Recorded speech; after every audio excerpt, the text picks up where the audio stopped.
ನಮಸ್ಕಾರ NRTV Kannada YouTube channel coffee ನ್ಯೂಸ್ಗೆ ಸ್ವಾಗತ. ನಾನು ಅಜ್ಜಂಪುರ ನಾಗೇಶ್. ಅಜ್ಜಂಪುರದಲ್ಲಿ ನೂತನವಾಗಿ ನವೀಕರಣಗೊಂಡಂತಹ ಶೀಟನ್ನು ಹಾಕಿದಂತಹ ಒಂದು ಇದಕ್ಕೆ ಸರಿಸುಮಾರು 41 ಲಕ್ಷದಲ್ಲಿ ನಿರ್ಮಾಣಗೊಂಡಂತಹ ಬಸ್ ನಿಲ್ದಾಣದಲ್ಲಿ ನವೀಕರಣಗೊಂಡಂತದನ್ನ ಶಾಸಕರಾದಂತಹ GH ಶ್ರೀನಿವಾಸ್ ಅವರು ಉದ್ಘಾಟನೆ ಮಾಡುವ ಮೂಲಕವಾಗಿ ಲೋಕಾರ್ಪಣೆ ಮಾಡಿದ್ದಾರೆ. ಇದೇ ಸಂದರ್ಭದಲ್ಲಿ ಮಹಿಳಾ ವಿಶ್ರಾಂತಿ ಕೊಠಡಿಯನ್ನು ಸಹ ಮಾಡಿದ್ದಾರೆ. ಇಲ್ಲಿ ಶಿಶುವಿಗೆ ಹಾಲುಣಿಸುವ ಒಂದು ಕೊಠಡಿಯನ್ನು ಸಹ ಮಾಡಿದ್ದಾರೆ. ಒಟ್ಟಾರೆಯಾಗಿಂದು ಅಜ್ಜಂಪುರ ಬಸ್ ನಿಲ್ದಾಣದಲ್ಲಿ ನವೀಕರಣಗೊಂಡದನ್ನು ಮಾಡಿದ್ದಾರೆ. ಈ ಒಂದು ಬಸ್ ಸ್ಟ್ಯಾಂಡ್ ನವೀಕರಣ ಮಾಡತಕ್ಕಂಥದ್ದಿರೋದು ಶಿಶುವಿಗೆ ಹಾಲು ಉಣಿಸುವ ಕೊಠಡಿ ಮತ್ತು ಮಹಿಳೆಯರ ವಿಶ್ರಾಂತಿ ಕೊಠಡಿಯನ್ನು ಕೊಟ್ಟಿದ್ದಾರೆ. ಶುದ್ಧವಾದ ಪ್ಯೂರಿಫೈ ವಾಟರ್ ಅನ್ನ ನಮಗೆ ಮಾಡಿಸ್ಕೊಟ್ಟಿದ್ದಾರೆ.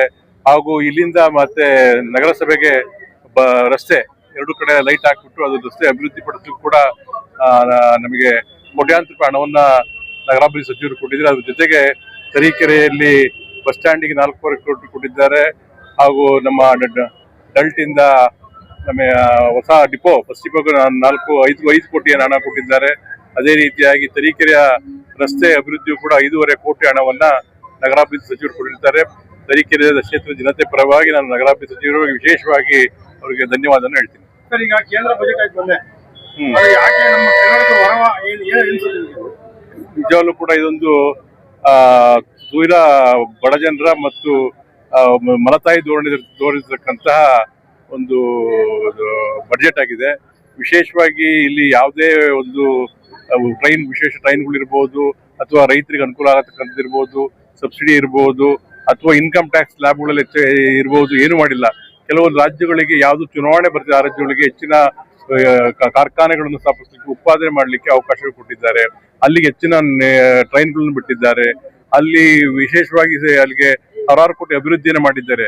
ಈ ದೇಶದಲ್ಲಿ ನಾವು 2ನೇ ಅತಿ ಹೆಚ್ಚು GST ಕೊಡ್ತಿರತಕ್ಕಂಥ ಆದಾಯ ಕೊಡ್ತಿರತಕ್ಕಂಥ ರಾಜ್ಯ ಕರ್ನಾಟಕ ರಾಜ್ಯ. ಆದ್ರೆ ನಮಗೆ ಕೊಡ್ತಿರತಕ್ಕಂಥದ್ದು ಕೇವಲ 13 ಪೈಸೆ, 100 ರೂಪಾಯಿಗೆ 13 ಪೈಸೆ ಕೊಡ್ತಾರೆ. ಅದೇ ಬೇರೆ ಬಿಹಾರು, ಉತ್ತರ ಪ್ರದೇಶ ಅವಕ್ಕೆಲ್ಲ 40 ಪೈಸೆ 50 ಪೈಸೆ ಅವರು ಹಣವನ್ನ ಕೊಡ್ತಾ ಇದ್ದಾರೆ.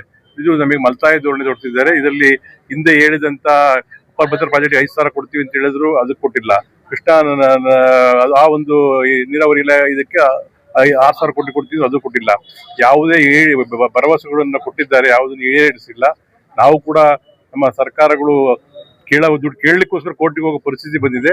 ನಿಜವಾಗ್ಲೂ ಕೂಡ ಇದು ಬಡ ಜನರ ವಿರೋಧವಾದ ಒಂದು ಬಡ್ಜೆಟ್ ಮತ್ತು ರೈತರ ವಿರೋಧಿ ಬಡ್ಜೆಟ್ ಮತ್ತು ಮಲತಾಯಿ ಧೋರಣೆ ತೋರಿಸತಕ್ಕಂಥ ಬಡ್ಜೆಟ್. ಇನ್ನೊಂದು ಈಗ ರಾಜ್ಯದ ಕರ್ನಾಟಕ ಸರ್ಕಾರ ಶಿಕ್ಷಣ ಇಲಾಖೆಯಲ್ಲಿ KPSC ಮ್ಯಾಗ್ನೆಟಿಕ್ ಶಾಲೆಗಳು ಮಾಡ್ತಿದ್ದಾರೆ. ಅದ್ರ ಬಗ್ಗೆ ತಾವೇನು ಹೇಳ್ತೀವಿ ಸರ್? ಅದು ನಿಜವಾಗ್ಲೂ ಕೂಡ KPSC ಶಾಲೆ ಇನ್ನೂ ಕೂಡ ಈಗಾಗಲೇ 3 ಮಂಜೂರು ಮಾಡಿದೆ. ನಮ್ಮ ತರೀಕೆರೆ ಕ್ಷೇತ್ರಕ್ಕೆ ಮ್ಯಾಗ್ನೆಟಿಕ್ ಶಾಲೆಗಳನ್ನು ಮಂಜೂರು ಮಾಡಿದೆ. ಮುಂದಿನ ದಿನಗಳಲ್ಲಿ ಮುಂದಿನ ವರ್ಷ ಇನ್ನೂ 3 ಮ್ಯಾಗ್ನೆಟಿಕ್ ಶಾಲೆ ಮತ್ತು KPSC ಶಾಲೆಗಳು ಆಗ್ತದೆ. KPSC ಶಾಲೆ ಆಗೋದ್ರಿಂದ 1ನೇ ಕ್ಲಾಸಿಂದ ಮಕ್ಕಳಿಗೆ ಇಂಗ್ಲಿಷ್ ಮೀಡಿಯಂ ಇರುತ್ತದೆ. ಮತ್ತು ಇವತ್ತು ಅಂಗನವಾಡಿಗಳಲ್ಲಿ ನಾವು ಹೊಸದಾಗಿ 12 ಅಂಗನವಾಡಿಗಳನ್ನು ಮಂಜೂರು ಮಾಡಿಸಿದ್ವಿ. ಅದು ವಿಶೇಷವಾಗಿ ಅವರಲ್ಲಿ LKGಗಿಂತ ಮುಂಚೆ ಪ್ರೀ ನರ್ಸರಿ ಅಂತ ಮಾಡ್ತೀವಲ್ಲ, ಅದರಲ್ಲಿ ಮಾಂಟಸರಿ ಅಂತ ಮಾಡಿದೀವಿ. ಮಾಂಟಸರಿ ಅಂತೇಳಿ ಅದೆಲ್ಲ ದೊಡ್ಡ ದೊಡ್ಡ ಸಿಟಿಗಳು ಇತ್ತು, ಅದನ್ನ ಗ್ರಾಮಾಂತರ ಪ್ರದೇಶಕ್ಕೆ ತಂದು ಅದನ್ನ 12 ವಿಶೇಷವಾಗಿ ನಾನು ಕ್ಷೇತ್ರಕ್ಕೆ 12 ಮಂಜೂರು ಮಾಡಿಸಿದ್ದೀನಿ. ನಂತರ ಸಮಾರಂಭವನ್ನು ಹಮ್ಮಿಕೊಳ್ಳದೆ ಈ ಸಮಾರಂಭವನ್ನ ಶಾಸಕರಾದ GH ಶ್ರೀನಿವಾಸ್ ಅವರು ಉದ್ಘಾಟಿಸಲು. ಇದೇ ಸಂದರ್ಭದಲ್ಲಿ ಪಟ್ಟಣ ಪಂಚಾಯತ್ ಅಧ್ಯಕ್ಷರಾದಂತಹ AJ ರೇವಣ್ಣನವರು, ಸದಸ್ಯರಾದಂತಹ ಜೋಗಿ ಪ್ರಕಾಶ್, ನಿಸಾರ್ ಅಹಮದ್, ಅಣ್ಣಪ್ಪನವರು, ಹಾಗೆ ಸುಮಲತಾ ಮಲ್ಲಿಕಾರ್ಜುನ್ ಅವರು, ಹಾಗೆ ಕಾಂಗ್ರೆಸ್ ಮುಖಂಡರಾದಂತಹ G ನಟರಾಜ್, ಹಾಗೆ ಪ್ರಸನ್ನ ಕುಮಾರ್ ಇತರರು ಸಹ ಈ ಸಮಾರಂಭದಲ್ಲಿ ಆಗಮಿಸಿದ್ದರು. ಈ ಸಂದರ್ಭದಲ್ಲಿ ಹಾಗೆ ನೌಕರ ಸಂಘದ ಅಧ್ಯಕ್ಷರಾದ ಪುಟ್ಟಸ್ವಾಮಿ ಅವರು ಸಹ ಈ ಸಮಾರಂಭದಲ್ಲಿ ಹಾಜರಿದ್ದು ವಿಶೇಷ ಕಂಡುಬಂದಿತು. ಒಟ್ಟಾರೆಯಾಗಿ 41 ಲಕ್ಷದಲ್ಲಿ ನವೀಕರಣಗೊಂಡಂತಹ ಬಸ್ ನಿಲ್ದಾಣದ ನೆರಳಿನ ಒಂದು ನವೀಕರಣ ಮಾಡಿದಂತಹ ಇದನ್ನ ಶಾಸಕರಾದಂತಹ GH ಶ್ರೀನಿವಾಸ್ ಅವರು ಉದ್ಘಾಟನೆಯನ್ನ ಮಾಡಿದ್ದಾರೆ. ಸ್ನೇಹ ಪ್ರೀತಿ ವಿಶ್ವಾಸದಿಂದ ಇವತ್ತು ನನಗೆ ಇವತ್ತು ಸ್ಥಾನ ಲಭಿಸಿದೆ. ಬಹುಶಃ ನನ್ನ ಮೊದಲನೇ ಇಂದಿರಾ ಕ್ಯಾಂಟೀನ್ ಉದ್ಘಾಟನಾ ಸಮಾರಂಭ ಪಕ್ಕದೂರಲ್ಲೇ. ಇಂದಿನ ಇಲ್ಲಿ ನಿಮಗೂ ಹೊಸದಾಗಿದೆ ಈ ಕ್ಯಾಂಟೀನ್. ನಾನು ಒಂದು ಮಾತು ಹೇಳ್ತೀನಿ, ಕ್ಯಾಂಟೀನ್ ಚೆನ್ನಾಗಿ ನಡೀಬೇಕು ಅಂದರೆ ಜನರ ಭಾಗವಹಿಸುವಿಕೆ ಮುಖ್ಯ. ಹೇಗೆ ಪ್ರಜಾಪ್ರಭುತ್ವ ವ್ಯವಸ್ಥೆಯಲ್ಲಿ ಪ್ರಜಾಪ್ರಭುತ್ವ ಪ್ರಜೆಗಳಿಂದ ಪ್ರಭುಗಳು, ಪ್ರಜೆಗಳಿಂದ ರಾಜ್ಯ ಅನ್ನೋ ಪ್ರಜೆಗಳು ಹೆಂಗೆ ಭಾಗವಹಿಸ್ತಾರೆ ಅದರಂತೆ ಸರ್ಕಾರಗಳು ನಡೀತವೆ. ಅದೇ ರೀತಿ ಇಂದಿರಾ ಕ್ಯಾಂಟೀನ್ ಸಹಿತ ಜನಗಳು ಭಾಗವಹಿಸಿದ್ರೆ ಜನಗಳ ಅದರಲ್ಲಿ ನೀವು ಓದೋ ತರ ಕೇಳ್ಬೋದು, ಏನ್ ಮಾಡಿದ್ಯಪ್ಪ ಹಿಂಗಿದೆ ಏನು ಅಂತ ಹೇಳಿ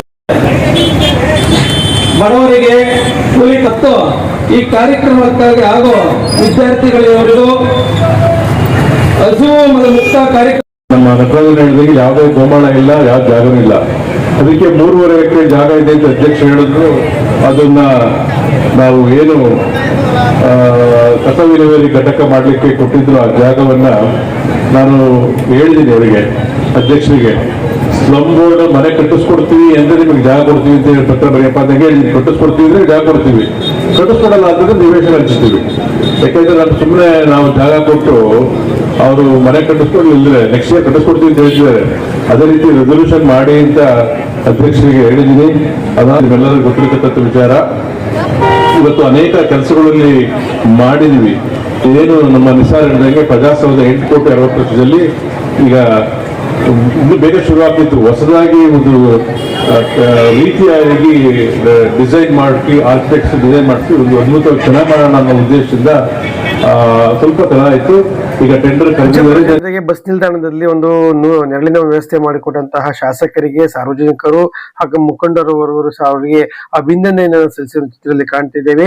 ಅಂದ್ರೆ ಅಂಗಡಿ ಮುಂಗಟ್ಟಿನ ಎಲ್ಲರೂ ಸಹ ನಮಗೆ ಶೆಲ್ಟರ್ ವ್ಯವಸ್ಥೆಯನ್ನು ಮಾಡಿಕೊಟ್ಟಿದ್ದಕ್ಕೆ ತುಂಬಾ ಹೃದಯದ ಅಭಿನಂದನೆಗಳನ್ನ ಸಲ್ಲಿಸಿದ್ದಾರೆ. ಒಟ್ಟಾರೆಯಾಗಿ ಅಜ್ಜಂಪುರದಲ್ಲಿ ನಿನ್ನೆ ಹಬ್ಬದ ಒಂದು ವಾತಾವರಣ ಉಂಟಾಗಿತ್ತು. ಈ ಸಂದರ್ಭದಲ್ಲಿ ಶಾಸಕರು ಹಾಗೆ ಪಟ್ಟಣ ಪಂಚಾಯತ್ ಅಧ್ಯಕ್ಷರು ಹಾಗೆ ಇತರ ಸರ್ವ ಸದಸ್ಯರು ಸಹ ಸಾರ್ವಜನಿಕರು ಈ ಸಮಾರಂಭದಲ್ಲಿ ಅದ್ದೂರಿಯಾಗಿ ಭಾಗವಹಿಸಿದ್ದರು. ಅಜ್ಜಂಪುರ ಆಟೋ ಚಾಲಕರ ಮತ್ತು ಮಾಲೀಕರ ಸಂಘದ ವತಿಯಿಂದ ಈ ಹಿಂದೆ ಶಾಸಕರಿಗೆ ನಮಗೆ ಆಟೋ ನಿಲ್ದಾಣವನ್ನು ಮಾಡಿಕೊಡಿ ಎಂದು ಒಂದು ಮನವಿಯನ್ನ ಮಾಡಿಕೊಟ್ಟಿದ್ದು ಹಿನ್ನೆಲೆಯಲ್ಲಿ ಶಾಸಕರಾದ GH ಶ್ರೀನಿವಾಸರು ಅವರ ಅನುದಾನದಲ್ಲಿ ಒಂದು ಆಟೋ ನಿಲ್ದಾಣವನ್ನ ಮಾಡಿಕೊಟ್ಟಿರುವುದಕ್ಕೆ ಆಟೋ ಚಾಲಕರು ಮತ್ತು ಮಾಲೀಕರ ಸಂಘದ ವತಿಯಿಂದ ಅವರಿಗೆ ಪುಷ್ಪ ನಮನವನ್ನೇ ಒಂದು ಗಾರ್ಲ್ಯಾಂಡ್ ಅನ್ನು ಹಾಕುವ ಮೂಲಕವಾಗಿ ತನ್ನ ಅಭಿನಂದನೆಯನ್ನು ಸಲ್ಲಿಸಿದ್ದಾರೆ. ಹಾಗೆ ಇನ್ನೂ ಸ್ವಲ್ಪ ವಿಸ್ತರಣೆ ಮಾಡ್ಕೊಡ್ಬೇಕು ಅಂತ ಮನವಿ ಮಾಡ್ಕೊಂಡಿರೋದ್ರಿಂದ ಶಾಸಕರಾದ GH ಶ್ರೀನಿವಾಸ್ ಅವರು ಅವರಿಗೆ ಮುಂದಿನ ದಿನಗಳಲ್ಲಿ ನಾವು ಇನ್ನು ಅಂದ್ರೆ ನಿಲ್ದಾಣವನ್ನು ಇನ್ನು ದೊಡ್ಡದಾಗಿ ಮಾಡ್ಕೊಡ್ತೀವಿ, ತುಂಬಾ ಅದ್ಭುತವಾಗಿ ಹೈಟೆಕ್ ಆಗಿ ಮಾಡ್ಕೊಡ್ತೀವಿ ಅಂತ ಒಂದು ಭರವಸೆಯನ್ನ ನೀಡಿದ್ದಾರೆ. ಇದಕ್ಕೆ ಅಭಿನಂದನೆಯನ್ನ ಆಟೋ ಚಾಲಕರು ಮತ್ತು ಮಾಲೀಕರ ಸಂಘದವರು ಅಭಿನಂದನೆಯನ್ನ